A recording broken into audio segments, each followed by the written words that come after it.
Ďakujem, že ste si vybrali túto audioknihu.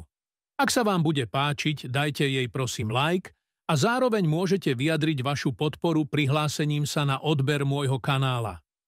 Ak máte záujem podporiť moju snahu aj iným spôsobom, môžete sa pripojiť na môj Hero účet za 5 € mesačne. Odkaz nájdete v popise. Pre podporovateľov budú časom pripravené špeciálne odmeny, dlhšie a alternatívne verzie audiokníh, vystrihnuté scény a exkluzívne ukážky z pripravovaných diel. Vaša podpora mi pomáha prinášať vám viac skvelých príbehov. Želám vám príjemné počúvanie.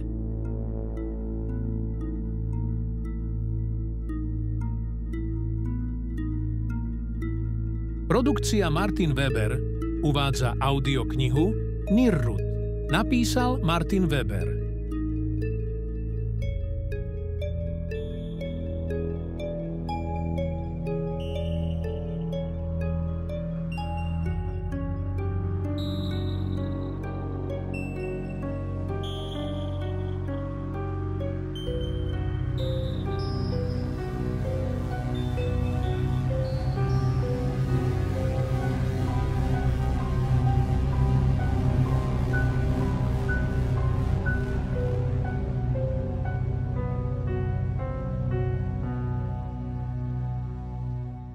Bol neskorý decembrový večer.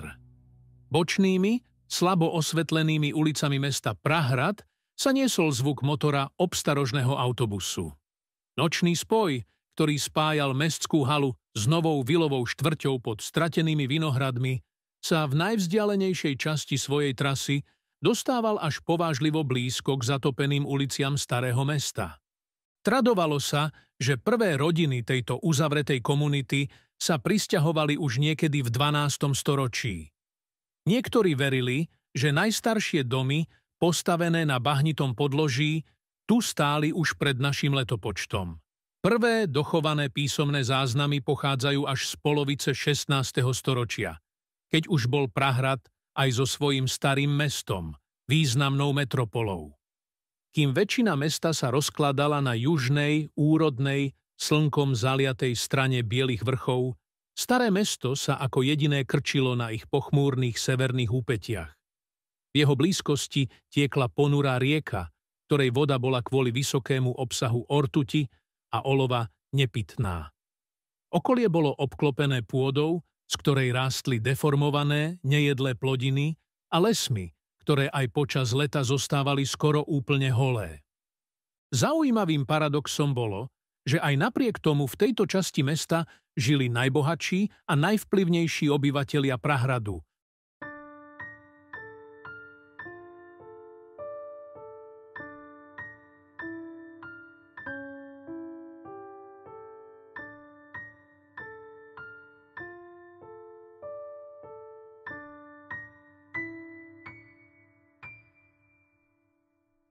Na zadnom sedadle autobusu sedela mladá žena, ktorá nevedela, čo si má o legendách myslieť.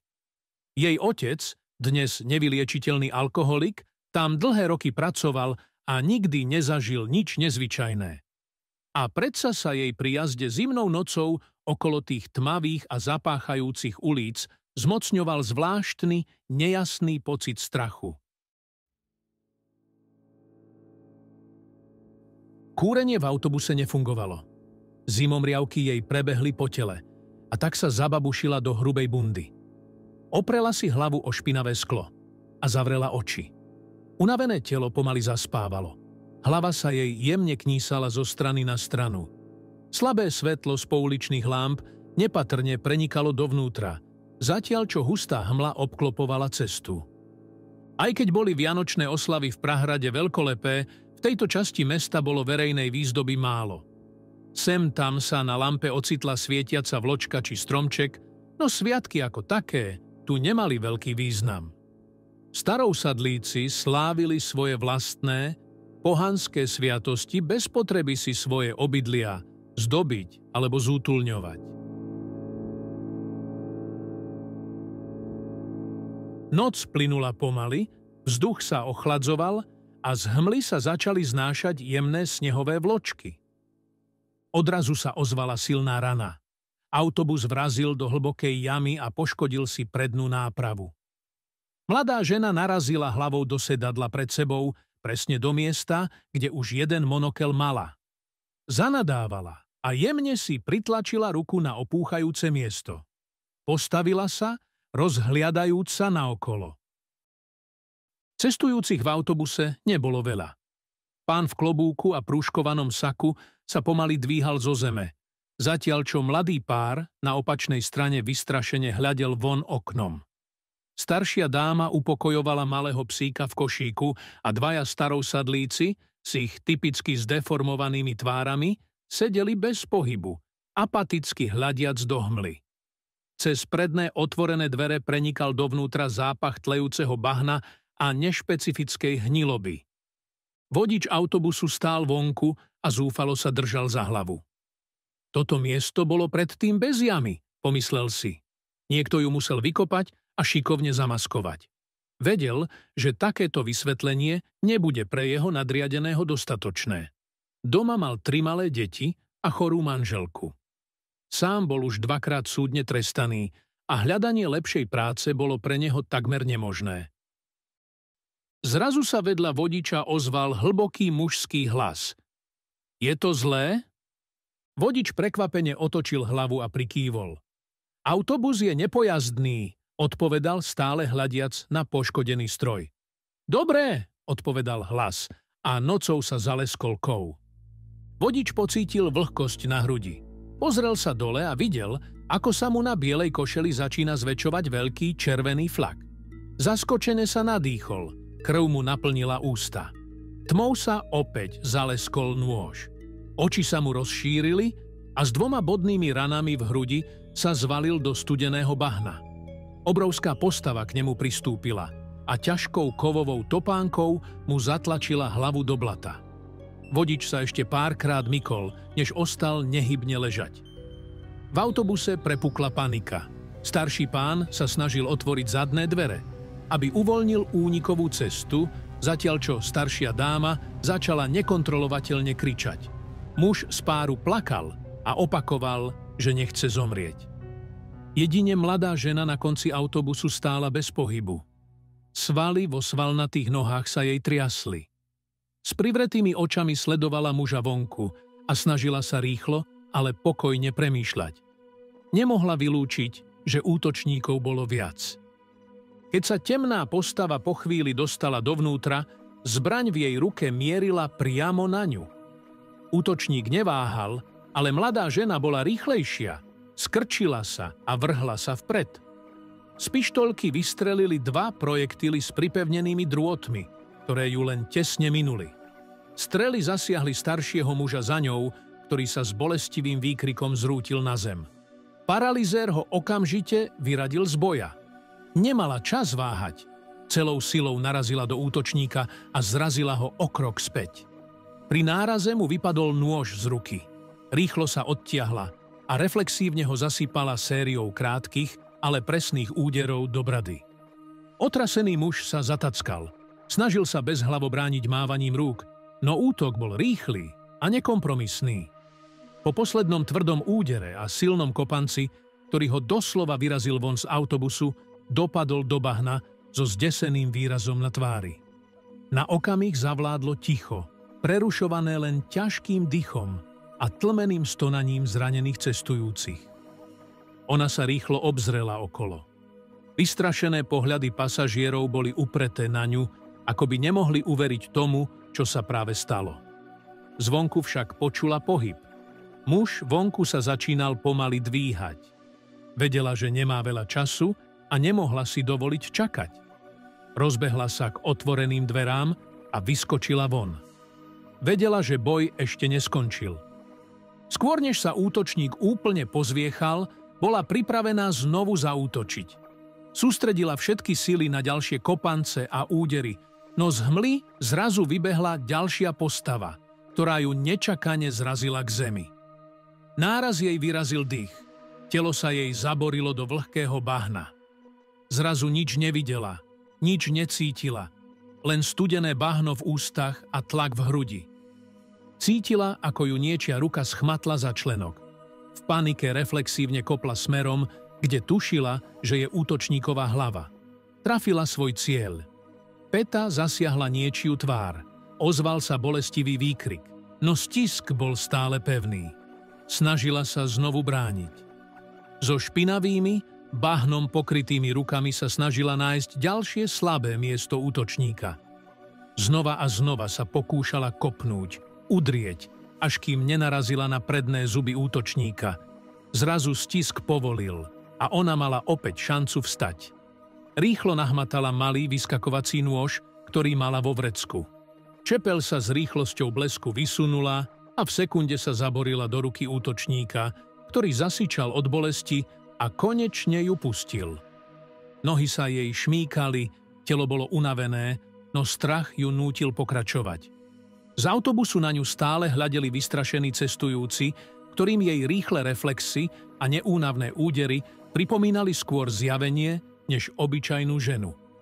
Opierajúc sa o kolená, sa snažila rýchlo popadnúť dých, no vedela, že nemá veľa času na odpočinok. Z hmly sa začalo vynárať viac postáv. Prečíslili ju. Vedela, že proti presile nemá šancu, a tak sa rozhodla nečakať a inštinktívne sa rozbehla.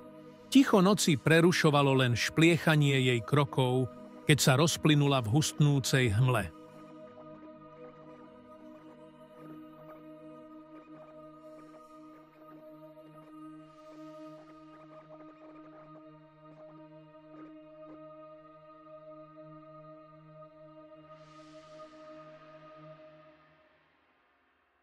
Utekajúc úzkymi uličkami starého mesta, sa snažila dať si v hlave dokopy, čo sa vlastne stalo. Tých mužov nikdy predtým nevidela, netušila, prečo na ňu zaútočili, nepoznala ich úmysly. Okrajové časti starého mesta poskytovali málo možností na úkryt. Všetky budovy boli buď opustené, alebo pevne uzamknuté. Jej jedinou šancou bolo dostať sa za hradby. Vedela, že tam bude nevítaným hosťom, ale práve to mohla využiť vo svoj prospech. Uličky, ktorými bežala, nepoznala, no vychádzala z predpokladu, že nad mestom stále poletujú zepeliny, ktoré by jej mohli ukázať smer. Netrvalo to dlho a narazila na staré kamenné hradby. Keď sa konečne dostala na druhú stranu, ako by sa ocitla v úplne inom svete. Do nosa ju udrela vlna odporného zápachu. Nepochopila, ako jej otec mohol v tomto prostredí prežiť toľké roky. V diaľke sa mihotali svetlá domov, ktoré naznačovali, že tu stále žijú ľudia. Nechcela klopať na náhodné dvere a vystrašiť miestnych obyvateľov. Hľadala skôr miesto, kde by sa mohlo zhromažďovať viac ľudí, napríklad pohostinstvo. Po niekoľkých minútach blúdenia po rozpadnutých uličkách, niektorých zasypaných suťou a iných až po kolená zatopených, sa pred ňou objavil hostinec pri járku. Už z diaľky počula vravu a zvuk štrngajúcich pohárov, čo ju upokojilo. Krývajúc zamierila ku dverám, otvorila jedno krídlo a ostala nehybne stáť.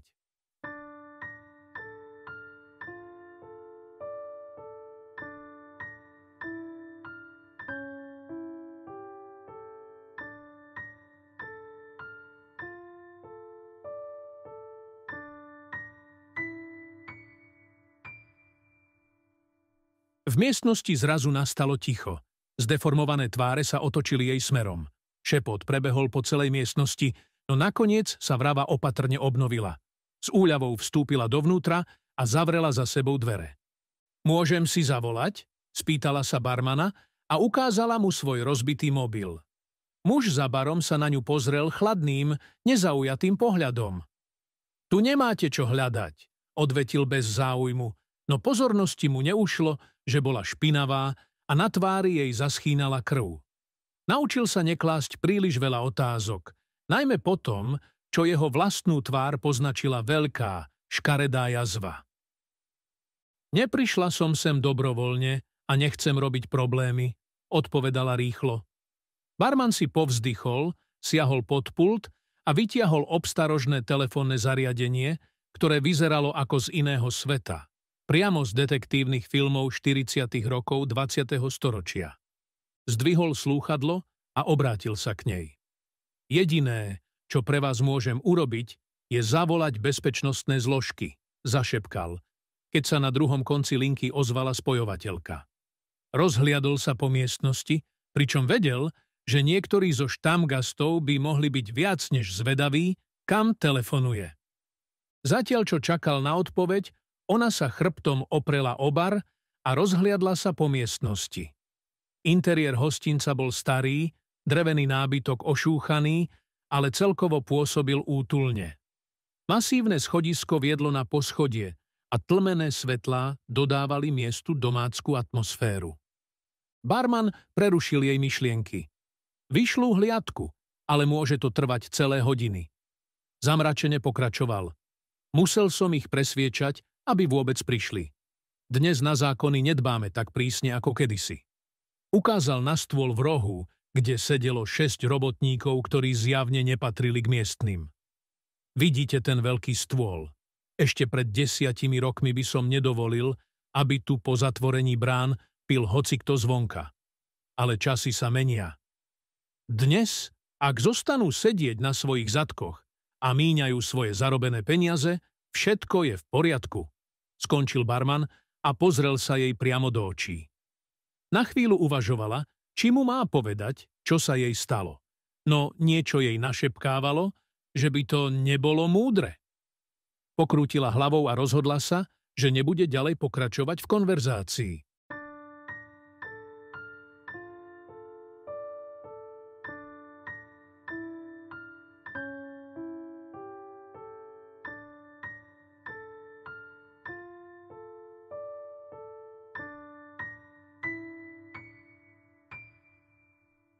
Opierajúc sa o bar, popíjala miestny kvasený nápoj, ktorý jej barman bez ďalšieho slova nalial.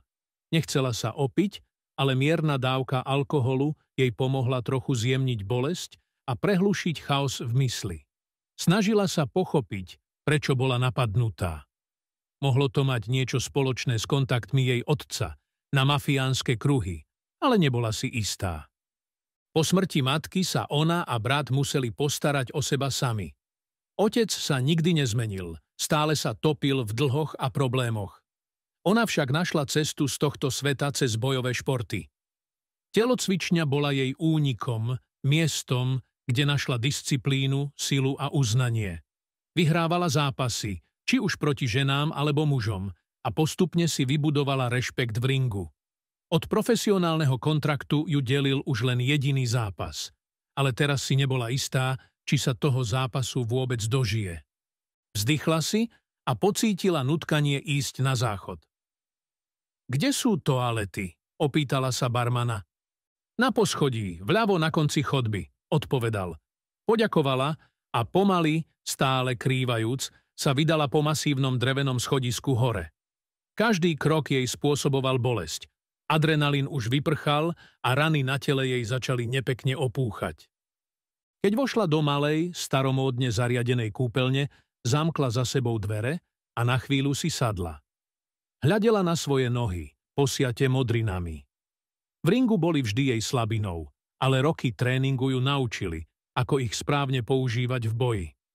Na chvíľu sa nechala uniesť spomienkami na nočné tréningy, keď sa sama trápila kopmi do ťažkého vreca. Spomínala si na chvíľu, keď konečne prelomila svoje limity a našla rovnováhu medzi silou a technikou. V tej chvíli ju z myšlienok vytrhol zvuk, ktorý prichádzal z dola. Najprv si myslela, že to bola len hlasná vrava hostí, ale potom začula niečo iné. Výkriky. Zábava sa náhle zmenila na boj. V panike sa postavila. Niekto dole ich masakruje, pomyslela si. Úzkosť a adrenalín jej znovu pulzovali v tele. Vedela, že proti presile by nemala šancu. Neznámi útočníci mohli mať zbrane a bola vyčerpaná. Potrebovala nájsť spôsob, ako sa dostať von. Jej oči padli na malé okno vedľa toalety. Nebolo veľké, ale vedela, že by cezeň dokázala preliesť. Rýchlo si zapla nohavice a pritiahla opasok, snažiac sa potlačiť bolesť. Kroky na schodisku sa zmenili z tichého kráčania na hlasné dupanie. Niekoľko útočníkov muselo byť už blízko. Pokúsila sa otvoriť okno čo najtichšie, ale starý rám bol zaseknutý. Musela silno zatlačiť, čo spôsobilo, že sa okno prudko rozletelo a sklo s hlasným praskaním narazilo do steny. Kroky za dverami sa zmenili na beh. Vytiahla sa do okna, snažiac sa nevšímať si rozbitého skla, ktoré jej rozrezalo ucho. Krv jej začala tiecť po líci, ale nemala čas zastaviť krvácanie. V okamihu, keď vyskočila z okna a dopadla na studený betón, cítila, ako jej koleno prasklo. Bolestivo vykríkla, ale donútila sa vstať. Pozrela späť na okno a zbadala obrovskú hlavu, ktorá vykukla von. Tvár toho muža pripomínala viac sochu než človeka, jeho bezduché oči na ňu hľadeli bez náznaku emócií. Desivý pocit neľudskosti jej prebehol po chrbte. Musela rýchlo utekať, aj keď koleno protestovalo. Každý krok ju pichal ako 1000 ihiel, ale nemala na výber. Z okna sa vyšvihla obrovská postava a s ťažkým dopadom pristála na zemi. Ďalší útočníci medzi tým vyrazili hlavný vchod hostinca. Ich vodca im ukázal smer, kade sa rozbehla. Rýchlo sa vydali za ňou. Nohy sa jej zabárali do bahna stále hlbšie, keď utekala smerom k rieke. Temné ulice starého mesta boli neosvetlené. Budovy sa rozpadali. Zatiaľ čo hmla obmedzovala výhľad na niekoľko metrov. Všade okolo sa šíril hnilobný zápach. Dúfala, že rieka bude dostatočne hlboká, aby mohla odplávať od svojich prenasledovateľov. Avšak voda, na ktorú narazila, pripomínala viac bahnisko než rieku. Miestami cítila, že stúpala na niečo tvrdé a uhynuté, kde tu zahliadla aj úlomky kostí. Modlila sa, aby nepatrili ľuďom. Sily ju začínali opúšťať, keď si všimla plávajúci kus dreva. Opatrne sa naň položila a zistila, že dokáže udržať jej váhu. Začala rukami pádlovať, hoci ich mala stuhnuté od zimy. Kým sa hmla zahusťovala, počula, ako kroky jej prenasledovateľov pomaly miznú v diaľke. Postupne pridávala na rýchlosti a čoskoro sa vzdialila natoľko, že už necítila ich prítomnosť. Po približne 10 minútach už bola ďaleko od brehu a prúd ju unášal ďalej, smerom k spáleným ruinám. Táto časť mesta bola kedysi jednou z najlukratívnejších, no začiatkom 20. storočia ju postihli dva obrovské požiare, ktoré ju zanechali v ruinách. Miestni obyvatelia sa sem nikdy nevrátili. Miesto bolo ponechané na pospas času, čo dalo priestor vzniku ďalších strašidelných príbehov. Bola vyčerpaná a chlad jej prenikal až do kostí, no vedela, že musí pokračovať. Ak by neopustila drevenú plošinu, prúd by ju mohol uniesť do ešte opustenejších a nebezpečnejších severných častí mesta. S vypätím posledných síl sa dostala k brehu. Zatiaľ, čo sa plazila po bahnitej zemi, všimla si, že hmla nad ruinami bola o niečo redšia a začal padať hustý sneh. Ruiny ju privítali desivým tichom. Budovy boli takmer rozstavené žiarom požiaru a vyzeralo to, ako by pod nimi niečo vybuchlo. Mŕtvolné ticho rušili iba jej vlastné kroky, keď sa pomaly pohybovala pomedzi sutiny. Jej pohľad sa zastavil na podivných sochách, ktoré stáli medzi ruinami. Sochy, ako by neboli dotknuté ohňom, zobrazovali groteskné bytosti, ktoré nepoznala. Ich tváre boli zdeformované a neprirodzené, pripomínali jej tie najtemnejšie nočné mory. Z hrôzy sa jej po chrbte plazili zimomriavky. Keď sa sústredila na to, aby nestratila smer, neuvedomila si, že už nie je sama. Tlmené kroky za jej chrbtom zrazu narastali na intenzite. V poslednej chvíli stihla uhnúť, keď sa na ňu vrhol útočník. Úder lakťom do brady a kopanec do rozkroku ho zložili na zem, ale nebolo dosť času na vydýchnutie. Druhý útočník sa na ňu vrhol s divokou zúrivosťou, ktorá pripomínala útok predátora. Jeho sila bola nečakaná. Bola vyčerpaná, reflexy mala pomalé a tentoraz jej údery nedokázali zastaviť tú beštiálnu silu. Cítila, ako jej niečo tvrdo narazilo do predlaktia. Kovová tyč. S hrozným zvukom praskla kosť, ktorá vyslala bodavú bolesť až do ramena. S vypätím síl sa jej podarilo ustúpiť a podkopnúť nohy útočníkovi. Zavrávoral, ale nespadol. Zdravou rukou mu uštedrila priamy úder do brady, vynaložila poslednú silu, ktorú mala. Ale v tom okamihu, keď jej päsť dopadla na jeho tvár, bola to ona, kto zasičal od bolesti. Jej hánka za ukazovákom sa zarazila o niečo tvrdé ako kameň. Ruka jej praskla a prsty sa neprirodzene zlomili. Tvár, na ktorú narazila, nebola ľudská. Pred sebou videla niečo, čo vyzeralo ako človek, ale jeho pokožka bola pevná ako žula. Cúvla, tackajúc sa so zranenými rukami, no skôr než stihla urobiť ďalší krok, ucítila úder zozadu. Tvrdý náraz do hlavy ju poslal k zemi. Svet okolo nej sa pomaly rozmazával a do čiernoty zmizol v absolútnom tichu.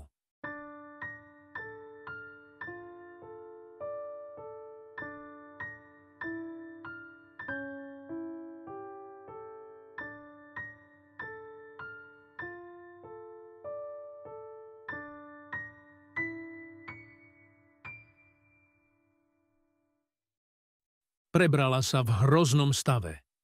Ruky mala zviazané. Hlava jej ešte stále trešťala od rany, no bola pri vedomí.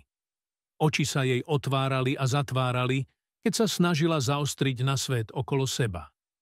Zistila, že je obklopená 6 postavami. Nepripomínali ľudí, aj keď mali ľudské rysy. Ich pokožka bola popraskaná, neprirodzená, ako by sochár vytesal tieto bytosti z kameňa. Boli v ruinách, no okolitá atmosféra jej pripomínala skôr iný svet. Nejaký mužský hlas sa prihovoril spoza nej. Prečo si tu, čo skoro pochopíš? Neboj sa, nepotrvá to dlho. Nikdy to netrvá dlho. Cítila, ako sa jej dotkla ruka, ak sa tomu dalo hovoriť ruka, ktorá bola zdeformovaná a zohavená. Bolesť a zúfalstvo ju zachvátili, ale s každým pokusom o únik ju zväzovalo vedomie, že s tými zraneniami sa nemôže ubrániť. Napriek tomu sa pokúsila rozprávať. Zúfalo kládla otázky, hoci vedela, že odpovede neprídu. Postavy stáli okolo nej, nehybné, bez akejkoľvek známky emócií.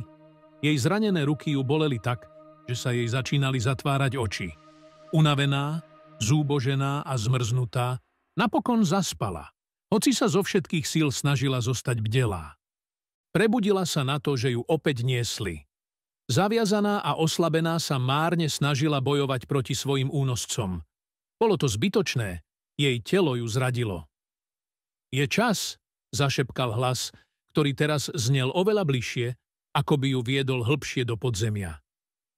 Prebudil sa, zvolal nadšene, a jeho slova akoby prebudili ďalšie postavy, ktoré si medzi sebou niečo šepkali. Viedli ju hlboko do spleti podzemných tunelov. Každý krok v temnote ju naplňal hrôzou. Tunely sa rozprestierali, až sa pred nimi objavili obrovské kupoly, ktoré by mohli poňať celé futbalové štadióny. Steny boli posiaté podivnými nástennými maľbami a basreliefmi, ktoré zobrazovali hrôzostrašné výjavy z histórie iných svetov. V srdci tej obrovskej jaskyne stáli stovky postáv, zahalených v kapucniach, zborovo skandujúcich niečo v neznámom jazyku. Sog es nirut, sog es nirut, sog es nirut. Šestica, ktorá ju niesla, ju zhodila uprostred davu na hromadu kostí a hnijúcich zvyškov tiel. Z hrôzy sa jej otvorili oči do Korán. Postava, ktorá k nej prehovárala, sa znova ozvala, tentoraz k celému davu. Konečne sme sa dočkali. Po miléniách sa Nirut prebudil. Jeho slová naplňali dav nadšením, ako by mali byť svedkami zrodenia novej éry. Radujme sa, lebo Nirut prichádza, aby odhalil pravú podstatu sveta. Sog es Nirut, príjmi túto silnú ženu ako nositeľku tvojho potomstva. Postava sa uklonila a dav začal jasať. Pred Kassandrou sa začala vynárať obludná bytosť, ktorú nedokázala ani len opísať. Z hĺbky bahna a tlejúcich zvyškov vychádzala masa mäsa a hniloby. Obrovský netvor so zahnívajúcimi telami zapečenými vo vnútri priesvitného tela. Odporný zápach jej udrel do nosa, no ani ten nebol taký hrozný ako vedomie, že netvor ju vidí ako nádobu pre svoje potomstvo. Napriek bolesti, ktorú cítila, sa snažila bojovať. Všetka jej sila, všetka odvaha sa však zdala byť zbytočná, keď ju príšera obtočila svojimi sliskými, rozkladajúcimi sa končatinami. Cítila, ako ju strháva k zemi, a každý pokus o odpor bol márny. Netvor ju začal pokrývať slizom, zatiaľ čo jej pohyby slabli. Nie, zašepkala, no jej telo bolo príliš zničené na to, aby sa bránilo. V tom sa jej hlava nevedomky zaklonila dozadu a uvidela pohyb vo svetle batériek, ktoré sem tam prebleskli cez hmlu. Všimla si praskliny na povrchu zeme, plynové kapsy. Okamžite si uvedomila, čo sa stane, ak by ich rozvírila. Chvatne, s obrovskou námahou, nahmatala zapaľovač vo vnútornom vrecku bundy. Ruky sa jej triasli, prsty boli dolámané, no vedela, že toto je jej posledná šanca. Keď Nirud otvoril svoje nechutné telesné otvory, jej prsty v poslednom momente zažali plameň. S ozrutným výbuchom zavanul vietor plameňov a chaosu. Kričala, zatiaľ čo ju pohltil ohlušujúci rachot.